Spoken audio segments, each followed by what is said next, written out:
Army chief نے ایک بڑا امپورٹنٹ خطاب کیا ہے۔ پاکستان تحریک انصاف جو ہے وہ ایک مشکل میں پھنس رہی ہے۔ عمران خان صاحب جو ہیں وہ نواز شریف صاحب سے بات کرنے کے لیے بھی تیار ہیں اور اسٹیبلشمنٹ ٹیبل پہ نہ بیٹھی ہو، یہ ضروری ہے۔ کھیل کے میدان جو ہے نا، ان کا بیڑا غرق کرنے کا جو ہے پورا پروگرام بنایا جا چکا ہے۔ السلام علیکم ناظرین، میں ہوں منصور علی خان، اپنے ڈیجیٹل چینل کے اوپر آپ کو خوش آمدید کہوں گا۔ ناظرین، آج جلسوں کا دن، جلسے روز ہی ہو رہے ہیں ویسے تو، آج بھی مختلف جلسے ہوئے ہیں، اس کو ڈسکس کرتے ہیں کہ جلسے کیسے تھے، دونوں جلسے جہاں منعقد کیے گئے۔ پاکستان تحریک انصاف جو ہے وہ ایک مشکل میں پھنس رہی ہے۔ وہ مشکل کیا ہے وہ میں تھوڑی دیر میں اس کی تفصیلات آپ کے ساتھ شیئر کرتا ہوں، اور ساتھ ہی ساتھ آرمی چیف نے ایک بڑا امپورٹنٹ خطاب کیا ہے، اور ان کا خطاب جو ہے وہ اس میں کچھ لونڈے لپاڑوں کے لیے جو ہے مجھے لگتا ہے ایک سگنل ہے، اس کے بارے میں بات کرتے ہیں۔ لیکن اس سے پہلے آپ سے ریکویسٹ ہے کہ چینل کو سبسکرائب ضرور کیجیے، اور اگر آپ کو ویڈیو پسند آئے اسے لائک اور شیئر ضرور کیجیے گا، اور ساتھ ہی ساتھ کامنٹ سیکشن کے اندر اپنا فیڈ بیک جو ہے وہ ضرور دیں۔ کھیل کے میدان سے میں ایک انٹرسٹنگ خبر آپ کے ساتھ شیئر کرنا چاہوں گا، اور وہ یہ ہے کہ انگلینڈ کرکٹ ٹیم جو ہے وہ بھارت کے دورے کے اوپر آ چکی ہے۔ اس دوران ایک برطانوی کھلاڑی ہیں شعیب بشیر، ینگ لڑکا ہے، تو اس کو جو ہے وہ بڑا ہی امتیازی سلوک کا سامنا کرنا پڑا انڈین امیگریشن کی جانب سے، اور اس کی وجہ یہ کہ ان کو جو ہے وہ ویزا نہیں ایشو کیا گیا۔ صرف ان کو نہیں ایشو کیا گیا، باقی پورے انگلینڈ کے باقی اسکواڈ کے اندر جتنے لوگ تھے ان سب کو ایشو کیا گیا۔ اب یہ جو شعیب بشیر ہیں، ان کا جو پیچھے سے تعلق ہے وہ پاکستان سے ہے۔ اب تو ویسے انگلینڈ کی ٹیم کے لیے کھیل رہے ہیں یہ، لیکن ان کا پیچھے سے تعلق جو ہے وہ پاکستان سے ہے۔ تو یہی کہا جا رہا ہے کہ جی اسی وجہ سے جو ہے وہ ان کو انڈین اتھارٹیز نے جو ہے وہ ویزا ایشو نہیں کیا۔ اب اس پہ یہ معاملہ اتنا سنگین ہو چکا ہے کہ یو کے چند اخبار تو یہاں تک کہہ رہے ہیں کہ جی انگلینڈ کو پہلا ٹیسٹ ہی نہیں کھیلنا چاہیے، کیونکہ بھارت کے خلاف، کیونکہ اگر آپ نے یہ حرکتیں کرنی ہے کہ آپ نے پلیئرز کو جو ہے وہ ویزے نہیں دینے صرف اس بنیاد پہ کہ ان کا بیک گراؤنڈ کہیں سے پاکستان کے ساتھ جا کے ملتا ہے، تو یہ ناانصافی ہے۔ عثمان خواجہ جو آسٹریلیا کی طرف سے کھیلتے ہیں، ان کے ساتھ بھی یہ پرابلمز آ چکی ہیں کہ ان کو بھی جو ہے وہ انڈین اتھارٹیز نے ویزا پہلے ایشو نہیں کیا تھا، پھر کافی اس کے اوپر لہدے ہوئی، پھر الٹیمیٹلی ان کو ایشو کر دیا گیا تھا۔ تو یہ معاملہ جو ہے وہ اب آپ اندازہ کیجئے کہ کتنی نفرت پائی جاتی ہے انڈین گورنمنٹ کے اندر، انڈین امیگریشن کے اندر، کہ جی وہ جس کے ماں باپ کا تعلق پاکستان سے انہوں بھی نہیں دینا۔ اجے ایہو جے کام کرنے تے ادھا انڈیا جڑا نا اونج ہی رہ جائے گا، کیونکہ بہت سے لوگ جو ہیں وہ آپ کے کئی ایکٹرز بھی جو ہیں ان کے شجر نسب جو ہے وہ پاکستان سے آ کے ملتے ہیں، تو پتہ نہیں کب جا کے ان کے اندر یہ چیزیں ختم ہوگی۔ اچھا جی، اس کے علاوہ گوہر اعجاز صاحب جو وزارت سرمایہ کاری اور تجارت کے وزیر ہیں، ان کو جناب نگراں وزیر داخلہ کا بھی قلمدان اب سونپ دیا گیا ہے۔ سرفراز بگٹی صاحب کے پاس یہ عہدہ تھا تو تقریباً 1 مہینے ہو چکا ہے، 1 مہینہ پہلے انہوں نے استعفیٰ دیا تھا کیونکہ وہ الیکشن لڑنا چاہ رہے تھے، اور انہوں نے پیپلز پارٹی جو ہے وہ جوائن کر لی تھی سرفراز بگٹی صاحب نے، تو تب سے یہ عہدہ جو ہے وہ خالی پڑا ہوا تھا۔ بلکہ ابھی مرتضیٰ سولنگی صاحب نے پریس کانفرنس کی تھی تو اس میں ان سے پوچھا بھی گیا تھا کہ جی ملک کے اندر الیکشنز ہونے والے ہیں اور ملک کے اندر وزیر داخلہ ہی نہیں ہے، تو انہوں نے کہا تھا کہ جی اگر کسی وزارت کا وزیر جو ہے اگر نہ ہو تو وہ وزارت جو ہوتی ہے وہ آٹومیٹکلی پرائم منسٹر کے پاس آ جاتی ہے، تو وزارت داخلہ جو ہے وہ پرائم منسٹر کے پاس ہے۔ تو اب جا کے گوہر اعجاز صاحب جو کہ آلریڈی ایک وزیر ہیں، ان کو یہ عہدہ جو ہے وہ بھی ایک اور پورٹ فولیو جو ہے وہ دے دیا گیا ہے۔ اچھا، اس کے علاوہ محکمہ داخلہ پنجاب نے تمام اضلاع کی انتظامیہ اور پولیس کو مراسلہ بھیج کر انتخابات سے پہلے اور انتخابات کے روز خطرے کو ظاہر کر دیا ہے۔ مراسلے کے مطابق موجودہ سیکیورٹی کی صورتحال اور خطرات کے پیش نظر ہدایت پر عمل کیا جائے اور انتخابات کو پرامن بنانے کے لیے ضروری ہے کہ فول پروف انتظامات کیے جائیں۔ دہشت گرد گروپ اور غیر جمہوری قوتیں الیکشن میں خلل ڈال سکتی ہیں۔ غیر یقینی اور عدم استحکام پیدا کرنے کا مقصد الیکشن ملتوی کرنا ہو سکتا ہے۔ مراسلے کے مطابق تخریب کاری کا مقصد جمہوری عمل کو پٹری سے اتارنا ہو سکتا ہے۔ ممنوع اور کالعدم مذہبی تنظیمیں اہم سیاسی رہنماؤں پر حملہ کر سکتی ہیں، جبکہ ووٹرز میں دہشت پیدا کرنے کے لیے سیاسی جلسوں پر بھی حملے ہو سکتے ہیں۔ دہشت گرد اہم سیاسی رہنماؤں کو اغوا کر کے یرغمال بنا سکتے ہیں۔ پولنگ کے دن بیلٹ پیپرز، باکس اور انتخابی نتائج چھینے جا سکتے ہیں۔ یہ پہلے سے ایک الرٹ جو ہے وہ جاری ہوا ہے۔ اس کے علاوہ لاہور کی انسداد دہشت گردی کی عدالت نے مسلم لیگ نون کے رہنماؤں مریم اورنگزیب اور میاں جاوید لطیف کو اشتعال انگیز گفتگو کرنے کے مقدمے سے بری کر دیا ہے۔ لاہور کے تھانہ گرین ٹاؤن میں ان دونوں کے خلاف جو ہے مقدمہ درج کیا گیا تھا۔ پولیس نے اپنی رپورٹ میں ان دونوں کو جو ہے بے گناہ قرار دیا ہے۔ ستمبر 2022 میں لاہور کے گرین ٹاؤن پولیس اسٹیشن میں مقامی مسجد کے امام کی مدیت میں ان دونوں کے خلاف جو ہے وہ سیکشن 9 فرقہ وارانہ منافرت کو ہوا دینے کا جرم اور 11(x)(3) شہری انتشار پیدا کرنے کی ذمہ داری اس سلسلے میں دفعات شامل کر کے ان کے خلاف مقدمہ درج ہوا تھا، اب جا کے جو ہے وہ اس سے بری ہوئے ہیں۔ اس کے علاوہ احتساب عدالت کے جج محمد بشیر صاحب جو اس وقت توشہ خانہ کیس کا جو ہے وہ کیس سن رہے ہیں عمران خان صاحب کے خلاف جو کیس چل رہا ہے. انہوں نے چھٹیاں جو ہیں وہ مانگی ہوئی ہیں, لیکن ان کی چھٹیاں جو ہیں وہ ابھی تک منظور یا مسترد نہیں ہوئی ہیں جب تک میں یہ ویڈیو ریکارڈ کر رہا ہوں. تو جیو نے کہا ہے کہ جی اسلام آباد ہائی کورٹ کے ذرائع کہہ رہے ہیں کہ احتساب عدالت کے جج محمد بشیر نے 25 جنوری سے آگے چھٹیوں کی درخواست کی ہوئی ہے, تاہم ان کی چھٹی منظور یا مسترد کرنے کا ابھی تک فیصلہ نہیں ہوا. ریٹائرمنٹ تک جو ہے انہوں نے یہ چھٹیوں کی درخواست کی ہوئی ہے. اس وقت وہ احتساب عدالت کے واحد جج ہے, اس لیے دیکھا جا رہا ہے کہ کسے جو ہے ان کے متبادل کے طور پہ یہاں پہ لگایا جائے. محمد بشیر صاحب نے جو ہے وہ نواز شریف صاحب کے خلاف العزیزیہ اسٹیل ملز اور ہل میٹل کیس کے اندر جو ہے وہ ورڈکٹس دیے تھے. اس کے ساتھ ساتھ عمران خان اور بشرا بی بی کے خلاف توشہ خانہ کیس بھی جو ہے وہ یہی جج صاحب سن رہے ہیں. اچھا جی, اس کے علاوہ اسلام آباد ہائی کورٹ میں توشہ خانہ اور 190 ملین پاؤنڈ کیس کی جو ہے وہ عمران خان کی جیل ٹرائلز کے خلاف درخواستوں پر سماعت ہوئی. عمران خان صاحب نے پٹیشن کی ہوئی ہے کہ جی جیل ٹرائل نہیں ہونا چاہیے ان کیسز کا, تو اس سلسلے میں اسلام آباد ہائی کورٹ میں سماعت ہوئی. چیف جسٹس اسلام آباد ہائی کورٹ عامر فاروق اور جسٹس طارق جہانگیری پر مشتمل بینچ نے اس کیس کی سماعت کی. اٹارنی جنرل منصور عثمان عوان نے کہا کہ سوشل میڈیا کے اسکرین شاٹس موجود ہیں کہ میڈیا کو رسائی دی جا رہی ہے. عمران خان صاحب کے وکیل شعیب شاہین نے کہا کہ جلد بازی دیکھیں کہ ریفرنس دائر نہیں ہوا اور ٹرائل کا نوٹیفکیشن جاری ہو گیا.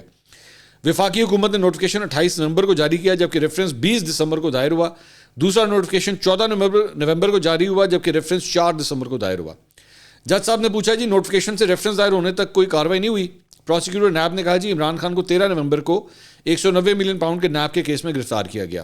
اٹارنی جنرل نے کہا کہ جی اڈیالہ جیل میں نیب مقدمات کا ٹرائل اوپن کورٹ میں ہو رہا ہے. وکیل نے شعیب شاہین صاحب نے کہا کہ جی ٹرائل اتنا اوپن ہے کہ ہمارے ایک ساتھی وکیل کو اندر جانے کی اجازت نہیں دی جاتی. سائفر کیس میں متعلقہ جج نے حکومت کو جیل ٹرائل کے لیے خط بھی لکھا تھا. ہائی کورٹ نے اس کے باوجود ٹرائل کا لازم قرار دیا کیونکہ جوڈیشل آرڈر موجود نہیں تھا. اس کیس میں تو متعلقہ جج کی طرف سے کوئی خط بھی نہیں ہے. جیل میں عدالت لگانا الگ بات ہے, ٹرائل کرنا الگ معاملہ ہے. جیل ٹرائل کے لیے متعلقہ جج کا جوڈیشل آرڈر ہونا لازم ہے. عدالت نے احتساب عدالت کے جج نیب اور وفاقی حکومت کا کنڈکٹ بھی دیکھنا ہے. احتساب عدالت کے جج تمام کیسز چھوڑ کر 2 کیسز کے لیے روزانہ اڈیالہ جیل جاتے ہیں. بعد میں دلائل مکمل ہونے کے اوپر جو ہے وہ ان درخواستوں پر فیصلہ جو ہے وہ محفوظ ہو گیا. ابھی تک یہ فیصلہ فی الحال اناؤنس نہیں ہوا ہے. اس کے علاوہ ایک کارٹون آپ کے ساتھ شیئر کرنا چاہوں گا, یہ اسکرین پہ آپ دیکھ رہے ہوں گے. عمران خان صاحب سے متعلق جو ہے وہ یہ کارٹون چھپا ہے جس میں بیسیکلی ان کا ایک بیان سامنے آیا تھا جس میں انہوں نے کہا کہ جی وہ اب بات چیت کرنے کے لیے تیار ہیں, آئی ایم ریڈی فار ٹاکس. تو یہ ایک اخبار کے اندر ایک کارٹون چھپا ہے کہ عمران خان صاحب تو ریڈی فار ٹاکس ہیں لیکن دوسری سائڈ پہ کرسی جو ہے وہ الٹی پڑی ہوئی ہے کیونکہ اب عمران خان صاحب سے کوئی بات کرنے کے لیے تیار نہیں ہے. لیکن یہ خبر بیسیکلی کہ اب عمران خان صاحب بات کرنے کے لیے تیار ہیں, یہ تحریک انصاف کے جو ترجمان ہیں ان کے سیکرٹری اطلاعات رؤف حسن صاحب وہ مطیع اللہ جان صاحب کے شو کے اندر گئے ہوئے تھے. وہاں پہ مطیع اللہ جان صاحب نے ان سے پوچھا تھی تمام صورتحال میں پی ٹی آئی نے کوئی سبق سیکھا ہے, آپ کے بانی چیئرمین نے کوئی سبق سیکھا, سیاستدانوں سے نون لیگ سے وہ مذاکرات کرنے کو تیار ہیں یا وہ ابھی بھی اسٹیبلشمنٹ کی فون کال کا انتظار کر رہے ہیں. تو رؤف حسن صاحب نے کہا کہ انسان کی زندگی رقم ہوتی ہے سبق سیکھنے سے, یہ ایک کنٹینیوس پروسیس ہے. میں بھی آج آپ کے پاس بیٹھا ہوں تو سیکھ رہا ہوں, کچھ سیکھ کر اٹھوں گا. مطیع اللہ جان صاحب نے کہا تو عمران خان صاحب نواز شریف صاحب کے ساتھ بیٹھنے کو تیار ہیں. رؤف حسن صاحب نے کہا ہم ہمیشہ تیار تھے, ہم نے ہمیشہ ان کو کہا ہے کہ این آر او کو چھوڑ دیں, باقی بات کریں, ملکی مسائل کے اوپر بات کریں. سپریم کورٹ کے آرڈر کے اوپر بھی ہم لوگ بیٹھے ہیں تو اس وقت بھی ہم نے بہت لچک دکھائی دی. خیر اب تو این آر او جو ہے وہ تو کھڑکی سے نکل گیا اب کہیں پہ, کیونکہ اب تو نواز شریف صاحب کو این آر او کی لگتا ہے ضرورت ہی نہیں ہے, سارا کچھ ہی جو ہے وہ ان کے فیور میں چلا گیا ہے. تو اب یہ رؤف حسن صاحب نے جو ہے وہ انفارمیشن دی ہے کہ عمران خان صاحب جو ہیں وہ نواز شریف صاحب سے بات کرنے کے لیے بھی تیار ہیں. تو مطیع اللہ جان صاحب نے کہا تو پھر اس کرپشن کے بیانیے کا کیا ہوگا اگر آپ نواز شریف کے ساتھ بیٹھ گئے تو رؤف حسن صاحب نے کہا جی کرپشن کا بیانیہ اپنی جگہ رہے گا. میں نے کہا ہے کہ ہم ملکی مسائل کے اوپر بات کریں گے نا, اگر آپ کی ذات میں ایک عنصر خراب ہے تو یہ بھی ہو سکتا ہے کہ آپ کی ذات میں کوئی عنصر اچھے بھی ہوں. بھئی کمال ہے, آپ کنٹریبیوٹ بھی کر سکیں. اگر آپ کنٹریبیوٹ کر سکتے ہیں تو ساتھ مل بیٹھنے میں کوئی حرج نہیں ہے, کم از کم مجھے تو کوئی پرابلم نظر نہیں آتا. خان صاحب نے تو یہاں تک کہا تھا کہ میں اسٹیبلشمنٹ اور سیاستدانوں دونوں کے ساتھ بات چیت کرنے کو تیار ہوں, اور انہوں نے کمیٹی بھی بنا دی تھی. متی صاحب نے کہا جی اگر صرف اسٹیبلشمنٹ آ جائے تو اور بھی اچھا ہے. تو رؤف حسن صاحب نے کہا نہیں, میں ایسا نہیں سوچتا اور میرا لیڈر بھی ایسا نہیں سوچتا. تو خان صاحب جو ہے وہ اب نواز شریف صاحب سے بات کرنے کے لیے تیار ہیں, اور اسٹیبلشمنٹ ٹیبل پہ نہ بیٹھی ہو, یہ ضروری ہے کہ وہ وہاں پہ نہ بیٹھی ہو. نواز شریف صاحب سے ڈائریکٹ بات کرنے کے لیے تیار ہیں, اور شرط یہ ہے کہ خبردار نواز شریف صاحب نے عمران خان صاحب سے این آر او مانگا تو, کیونکہ عمران خان صاحب نہ این آر او دیں گے اور نہ وہ دینے کی پوزیشن میں ہیں. تو دونوں صورتوں میں این آر او نہیں مانگنا اب آپ نے. خیر اینی وے. اچھا جی, اس کے علاوہ 9 مئی جناح ہاؤس حملہ کیس, اس سلسلے میں پاکستان تحریک انصاف کے رہنما حماد اظہر صاحب, انہیں گرفتار کرنے کی جو ہے وہ کوشش کی گئی اور بتایا گیا کہ لاہور میں ان کی موجودگی کی اطلاع ملی تھی, تو پولیس نے جعفریہ کالونی میں چھاپا مارا. حماد اظہر کے ساتھیوں نے پولیس کو دیکھ کر شور مچا دیا, جس میں پولیس کے پہنچنے تک حماد اظہر جو ہے وہ فرار ہو گئے. تو انہوں نے حماد اظہر صاحب نے بلکہ اس کے اوپر جو ہے وہ ٹویٹ بھی کیا کہ اصل میں 2 افراد جنہوں نے میرے والد کی کارنر میٹنگ کا انعقاد کرایا تھا, انہیں گرفتار کرنا مقصد تھا, باقی سب ڈرامہ تھا, پوری الف لیلہ کی کہانی بنائی گئی میڈیا کے لیے. یہ حماد اظہر صاحب کا ورژن ہے کہ ایکچولی شور کوئی نہیں مچایا, بیسکلی ایک کارنر میٹنگ ان دونوں لوگوں نے ارینج کرنی تھی, تو اس لیے ان کو اٹھا کر لے گئے کہ جی حماد اظہر نو اسی لبن آئے سی. خیر ٹھیک ہے, پتہ نہیں کس کا ورژن ٹھیک ہے. ڈاکٹر یاسمین راشد نے جو ہے وہ میڈیا سے گفتگو کی ہے. انہوں نے کہا کہ جی نواز شریف 500 بندے لے کر سڑکوں پر خوار ہو رہا ہے, آج میں جیل میں ہوں, باہر ہوتی تو ووٹرز کے گھروں میں جاتی. اب مریم بی بی کہتی ہے کہ نواز شریف کے دل میں بہت راز ہے, لیکن ہمیں ایک راز بتا دیں کہ ایون فیلڈ ریفرنس کے پیسے کہاں سے آئے. حدیبیہ پیپر ملز کیس کھولنے سے سب پتہ چل جائے گا. ہم نے صحت کارڈ, لنگر خانے اور مسافر خانے بنائے, لیکن انہوں نے سب ختم کر دیا. ووٹ دیتے وقت خیال رکھیں کہ میں ہمیشہ اپنے علاقے کے ووٹرز کے ساتھ کھڑی رہی ہوں. میں بیماری اور کورونا میں بھی آپ کے ساتھ کھڑی رہی ہوں. آپ ووٹ صرف انہیں دیں جو آپ کے ساتھ ہیں, اور میں اپنے ووٹرز کو یہی کہوں گی کہ ووٹ پی ٹی آئی کو دیں. تو ڈاکٹر یاسمین راشد نے یہی کہا ہے. اچھا, اس کے علاوہ اب پاکستان تحریک انصاف کی جانب سے ایکچولی ایک پورٹل بنایا گیا ہے PTIcandidates.com کے نام سے.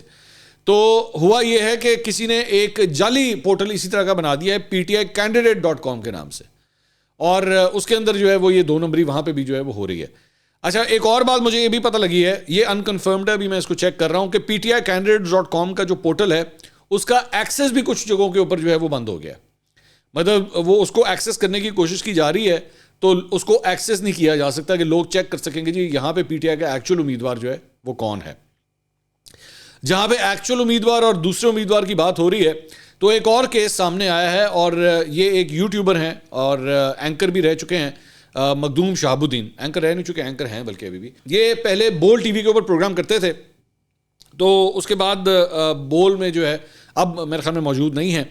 تو ان کا ایک پوسٹر سامنے آیا کہ جس کے اندر جو ہے وہ حلقہ PP 76 سے جو ہے وہ امیدوار کے طور پہ جو ہے وہ سامنے آئے ہیں. تو کچھ لوگوں نے پاکستان تحریک انصاف کے فالوورز نے جو ہے ٹویٹس کیا. انہوں نے کہا کہ جی یہ شہاب الدین جو ہے وہ رانگ نمبر ہیں, ان کو شرم آنی چاہیے ایسی نیچ حرکت کرتے ہوئے. PP 76 سے ہمارے امیدوار ذوالفقار بھٹی ہیں, تو ان کو, اور ان کا انتخابی نشان ریڈیو ہے. تو اس کے اوپر جو ہے وہ ایک کلیئرٹی جو ہے وہ ضروری ہے, وہ بھی آپ کو پتہ ہونی چاہیے. وہ یہ ہے کہ مخدوم شہاب الدین جو ہے وہ الیکشن لڑنا چاہ رہے تھے, اور ان کا ٹلٹ بھی جو ہے وہ PTI کی طرف ہی تھا. مطلب اوپن, اس میں کوئی دو رائے نہیں ہے کہ ان کا ٹلٹ PTI کی طرف تھا, اور میرے خیال میں یہ امید کر رہے تھے کہ شاید ان کو ٹکٹ ملے گا. لیکن جب ان کو ٹکٹ نہیں ملا تو اس کے بعد انہوں نے اپنی کوئی الیکشن کیمپین جو ہے وہ رن نہیں کی ہے. تو بلکہ انہوں نے ٹویٹ کیا کہ سوشل میڈیا پر پرانی تصاویر کو استعمال کر کے بے بنیاد پروپیگنڈا کیا جا رہا ہے. PTI امیدوار کے خلاف نہ الیکشن لڑنا ہے اور نہ ہی ایسی کوئی ہماری نیت ہے. اللہ سب کو تحقیق کر کے سچ بولنے کی توفیق دے. تو یہ انہوں نے کلیئر کر دیا کہ وہ جو ہے وہ پاکستان تحریک انصاف کے حوالے سے کلیئر ہیں, وہ پاکستان تحریک انصاف کے کینڈیڈیٹ کے سامنے نہیں کھڑے ہو رہے. اچھا جی, اس کے علاوہ نیب نے پاکستان تحریک انصاف کے دور حکومت میں خیبر پختونخوا کے انفارمیشن ڈپارٹمنٹ کے سوشل میڈیا ونگ میں بھرتی ہونے والے 1500 افراد کے خلاف گھیرا تنگ کر لیا ہے. ڈان نے یہ رپورٹ کیا ہے کہ اس اعلامیے میں کہا گیا ہے کہ انفارمیشن ڈپارٹمنٹ کے 23 ملازمین آج بیورو آفس میں تحقیقات کے سلسلے میں پیش ہوں گے اور تحقیقات کا حصہ بنیں گے.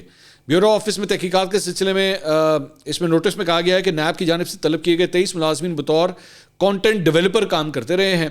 KP انفارمیشن ڈپارٹمنٹ کے سوشل میڈیا ونگ میں بھرتیاں PTI دور میں کی گئی تھیں. سوشل میڈیا ونگ میں کام کرنے والے ملازمین کو ریکارڈ سمیت تفتیشی ٹیم کے روبرو آج طلب کیا گیا. ذرائع کا دعویٰ ہے کہ خیبر پختونخوا انفارمیشن ڈپارٹمنٹ میں سوشل میڈیا ونگ میں 1500 افراد خلاف ضابطہ بھرتی کیے گئے. ان کے خلاف ضابطہ بھرتیوں پر 28 کروڑ روپے خرچ ہوئے. یہ رقم سوشل میڈیا ونگ میں تنخواہوں اور مراعات کی مد میں خرچ کی گئی ہیں. اب اسی سے ریلیٹڈ ایک اور بھی خبر ہے, اور وہ ہے آرمی چیف سے related. Army chief general Asim Munir آج انہوں نے نیشنل یوتھ کونسل سے جو ہے وہ خطاب کیا. یہ کل جو ہے وہ DGISI لاہور کے اندر طلباء سے ملے تھے, 12 مختلف یونیورسٹیز کے اسٹوڈنٹ سے, اور آج جو ہے وہ آرمی چیف کی ینگسٹرز کے ساتھ ملاقات ہوئی ہے. وہاں پہ چند اینکرز کو, صحافیوں کو بھی بلایا گیا تھا, مجھے جو خبر ملی ہے اس اپنے خطاب کے دوران انہوں نے کہا ہے کہ پاکستان کے مستقبل کے معماروں اور اقبال کے شاہینوں سے مخاطب ہو کر انتہائی خوشی محسوس کر رہا ہوں. پاکستان کو بنانے کا مقصد یہ تھا کہ ہمارا مذہب، تہذیب و تمدن ہر لحاظ سے ہندوؤں سے مختلف ہے، نہ کہ ہم مغربی تہذیب و تمدن کو اپنا لیں. دہشت گردوں کے خلاف تو افواج پاکستان لڑ سکتی ہیں، مگر دہشت گردی کے خلاف پوری قوم کا تعاون ضروری ہے. سوشل میڈیا کی خبروں کی تحقیق بہت ضروری ہے. سوشل میڈیا پر پروپیگنڈے کا مقصد بے یقینی، افراتفری اور مایوسی پھیلانا ہے. تحقیق اور مثبت سوچ کے بغیر معاشرہ افراتفری کا شکار رہتا ہے. اللہ تعالیٰ قرآن مجید میں فرماتے ہیں کہ اے ایمان والوں، اگر کوئی فاسق تمہارے پاس کوئی خبر لے کر آئے تو اس کی تحقیق کر لو. پاکستان کے قیام کی ریاست طیبہ سے مماثلت ہے، دونوں کلمے کی بنیاد پر قائم ہوئی. اللہ تعالیٰ نے پاکستان کو بے پناہ معدنی وسائل، زراعت اور نوجوان افرادی قوت جیسی نعمتوں سے نوازا ہے. ہماری افواج ہر قسم کے خطرے اور سازش کے خلاف ہمادم تیار ہیں. پاکستان ہے تو ہم ہیں، پاکستان نہیں تو ہم کچھ بھی نہیں ہے. پاکستان اپنی خود مختاری پر کوئی سمجھوتا نہیں کرے گا. پاکستان کے روشن مستقبل پر کامل یقین اور اسلاف کی میراث کو قائم رکھنا ہے. تو سوشل میڈیا کے حوالے سے چونکہ بات ہو رہی تھی اور فیک نیوز پھیلانے کے حوالے سے اور لونڈے لپاڑے جو حرکتیں کرتے رہے ہیں پچھلے 4-5 سال، بلکہ اس سے بھی زیادہ اب تو ٹائم ہو گیا ہے، یہ بیسکلی اسی طرف اشارہ تھا. تو میں تو ہمیشہ یہی کہتا ہوں کہ اس کو ڈیفینیٹلی اس کو اسٹریم لائن کرنے کی ضرورت ہے، چیک کرنے کی ضرورت ہے کہ کس طرح جو ہے وہ انتشار پھیلایا جاتا ہے، افراتفری پھیلائی جاتی ہے معاشرے کے اندر فیک نیوز جنریٹ کر کے، اور اس کا کوئی پرسان حال نہیں ہے. تو اس کو چیک کرنا جو ہے وہ بہت ضروری ہے. اب آ جائیں ذرا جلسوں کے اوپر. تو جلسوں کے حوالے سے جناب NA 111 اور 112 ننکانہ صاحب میں نواز شریف صاحب کی جانب سے اب جلسہ جو ہے وہ منعقد کیا گیا. انٹرسٹنگ بات آج ایک جلسے کے اندر میں نے یہ نوٹ کی کہ نواز شریف صاحب جب اسٹیج کے اوپر موجود تھے تو انہوں نے ایک ٹوپی پہنی ہوئی تھی، تو مجھے بڑی پسند آئی. میں کہ بڑی زبردست ٹوپی ہے، اس کے سائڈوں سے جو ہے، اچھا سائڈوں سے اس کے وہ جو نشان تھے وہ لگ رہے تھے کہ پاکستان تحریک انصاف کا جھنڈا ہے. خیر وہ پاکستان تحریک انصاف کا جھنڈا نہیں، وہ ایکچولی گوچی ایک برانڈ ہے، بڑا ایکسپینسو برانڈ ہے، یہ اس کے لوگو کا کلر ہے. تو میں نے تھوڑی سی تحقیقات کی، میں نے کہا یار یہ ٹوپی اچھی لگ رہی ہے تو میں بھی کوشش کرتا ہوں خریدنے کی. یہ کتنے کی ہے، کہاں سے ملتی ہے؟ تو ڈھونڈتے ڈھونڈتے جب میں پہنچا تو پتہ لگا کہ یہ گوچی کی جو ٹوپی ہے یہ تقریباً کوئی 1,03,000 روپے کی ہے. جی 1,03,000 روپے کی ہے. اور آپ چاہے انگلینڈ سے لیں، امریکہ سے لیں، کہیں سے بھی، دبئی سے لیں، کہیں سے بھی لیں، تو پاکستانی تقریباً 1,00,000 روپے کی ٹوپی ہے. تو میں پھر ادھر ہی میں کہ بھائی ساڈے تے واسطی کھیڑ نہیں ہے، ہماری ہاتھ سے تو بہت دور کی گیم ہے یہ. خیر اینی وے، تو اب مجھے نہیں پتا، ہو سکتا ہے میاں صاحب کو کسی نے گفٹ کی ہو، یہ بھی ہو سکتا ہے، یا میاں صاحب نے سیل میں لے لی ہو، یہ بھی ہو سکتا ہے. تو ہمیں بھی کاش ایسے دوست ملیں جو ہمیں اتنی مہنگی ٹوپی پہنا سکیں. ٹوپی اصل ٹوپی، وہ والی ٹوپی نہیں پہنا سکیں، ٹوپی پہنا سکیں. اچھا اس کے علاوہ جی یہ جو بیسکلی جلسہ تھا یہ ہاکی اسٹیڈیم میں منعقد کیا گیا تھا، اور اس کے انتظامات مقامی قیادت خاص کر قومی اسمبلی کی سیٹ کی امیدوار ڈاکٹر شزرا منصب نے جو ہے وہ کیے تھے. اب شزرا منصب جو ہے وہ ایک اسٹرانگ کینڈیڈیٹ کنسیڈر کی جاتی ہیں نون لیگ کی. البتہ اس جلسے کے حوالے سے کچھ خبریں آئی ہیں کہ یہاں پہ مقامی اسکولز اور ان کے ٹیچرز جو گورنمنٹ کے ٹیچرز ہیں ان کو بھی جو ہے وہ ڈیوٹیوں کے اوپر بلایا گیا تھا کہ ہر اسکول سے جو ہے وہ چند ٹیچرز جو ہیں وہ بچوں کو ساتھ لے کر آئیں گے یہاں پہ. تو ایسی چند ویڈیوز آئی ہوئی ہیں سوشل میڈیا کے اوپر کہ ان کی وہ ٹیچرز جو ہیں وہ بچے لے کر آئے ہوئے تھے. تو یہ بیسکلی لاہور ڈویژن میں نون لیگ کا یہ پہلا جلسہ ہے، اور اکاڑا کے بعد پنجاب میں ایک کامیاب جلسہ اسے کہا جا سکتا ہے. حافظ آباد کے جلسے سے بہتر جلسہ تھا یہ. ننکانہ کی 2 قومی اور 4 صوبائی اسمبلی کی سیٹیں ہیں. ایک پر ڈاکٹر شزرا منصب کا مقابلہ پاکستان تحریک انصاف کے حمایت یافتہ بریگیڈیئر اعجاز شاہ، سابق وزیر داخلہ عمران خان صاحب کے، ان کے ساتھ یہ مقابلہ ہونے جا رہا ہے. اور دوسری جو ہے وہ شانگلہ ہل اور شاہ کوٹ میں مشتمل سیٹ پر چودھری برجیز طاہر، ان کا مقابلہ جو ہے وہ PTI کے حمایت یافتہ امیدوار ارشد شاہی سے ہونے جا رہا ہے. تو PTI کے ٹکٹ کے مضبوط امیدوار طارق باجوہ تھے، لیکن ان کو ٹکٹ دینے کے بجائے شاہی خاندان کو جو ہے وہ ٹکٹ دی گئی، جس کے باعث اس سیٹ پر برجیز طاہر کو اب کہا جا رہا ہے کہ برتری حاصل ہے. وہ گزشتہ الیکشنز میں بھی کامیابی حاصل کر چکے ہیں. تو ڈاکٹر شزرا جو ہیں وہ رائے منصب صاحب کی بیٹی ہیں، اور ان کی وفات کے بعد ڈاکٹر شزرا نے الیکشن لڑا تھا. 2018 کے الیکشن میں بریگیڈیئر اعجاز سے وہ 2500 ووٹوں سے ہاری تھی، اور 16 اکتوبر 2022 کو جو ضمنی الیکشن ہوئے تھے وہاں پہ عمران خان صاحب نے، آپ کو یاد ہوگا کئی حلقوں سے انہوں نے الیکشن لڑا تھا، تو وہاں پہ جب انہوں نے الیکشن لڑا تھا تو وہاں سے وہ 12,000 ووٹوں سے ہاری تھی. تو اس مرتبہ جو ہے وہ اب دیکھتے ہیں کہ اعجاز شاہ کامیاب ہوتے ہیں یا ڈاکٹر شزرا جو ہیں وہ یہاں پہ کامیاب ہوتی ہیں. اس کے علاوہ انٹرسٹنگ بات ویسے ایک چیز میں نے نوٹ کی ہے پچھلے 2-3 دن سے، وہ یہ ہے کہ بلاول بھٹو نے پنجاب میں ساہیوال میں اور چنیوٹ میں ہاکی اسٹیڈیم میں انہوں نے جلسہ منعقد کیا. نواز شریف صاحب نے ننکانہ صاحب میں ہاکی اسٹیڈیم میں جلسہ منعقد کیا. بلاول بھٹو نے لاہور میں جو جلسہ منعقد کیا تھا وہ کرکٹ کے کلبوں کا گراؤنڈ تھا, وہاں پہ منعقد کیا. مطلب کھیل کے میدان جو ہے نا وہ ان کا بیڑا غرق کرنے کا جو ہے پورا پروگرام بنایا جا چکا ہے. پھر اسی کہتے ہیں کہ جناب ہم اولمپکس کے لیے کوالیفائی کیوں نہیں کرتے. ہم تیسری دفعہ ہاکی کی ٹیم ہماری اولمپکس کے لیے کوالیفائی نہیں کر سکی.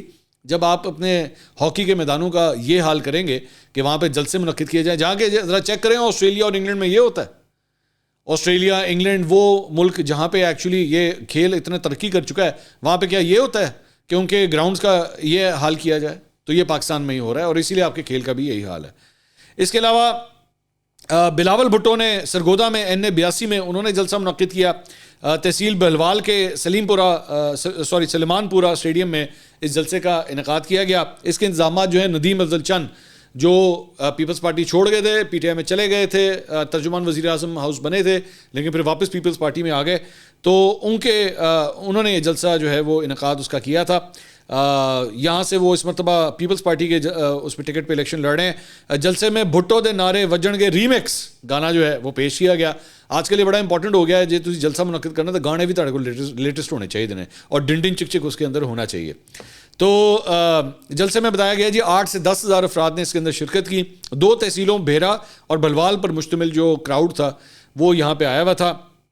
یہ ایک زمانے میں پیپلز پارٹی کا گڑھ کہا جاتا تھا اس علاقے کو, لیکن 2002 میں انعام الحق پراچا اور پھر ندیم افضل چند یہاں سے جیتے تھے. 2013 میں نون لیگ کے پیر امیر حسنات شاہ وہ اس کے بعد یہ سیٹ جیتنے کے اندر یہ کامیاب ہو گئے تھے.